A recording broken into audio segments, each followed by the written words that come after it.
শুভ সন্ধ্যা বন্ধুরা। কালী পুজোর বারাসাতের কিছু ভিডিও তোমাদের সঙ্গে শেয়ার করছি। তো এখন বাজে প্রায় রাত 2:30 মতন। আমরা সবাই এখন যাচ্ছি ঠাকুর দেখতে। রাস্তায় দেখো পুরো জনসমুদ্র নেমেছে এত রাত্রেও। তো বেশ ভালোই লাগছে, সবার সঙ্গে যাচ্ছি, ভিডিও বানাচ্ছি, তারপরে দেখা হচ্ছে কত কত রকম লাইটিং, সেইগুলো দেখতে দেখতে যাচ্ছি।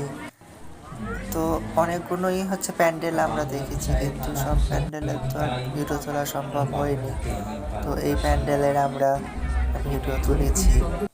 দেখো কি সুন্দর কারুকার্য ভেতরটা, আর মায়ের প্রতিমাটাও খুব সুন্দর হয়েছে, বেশ ভালোই লাগলো। তো বাই, গুড নাইট।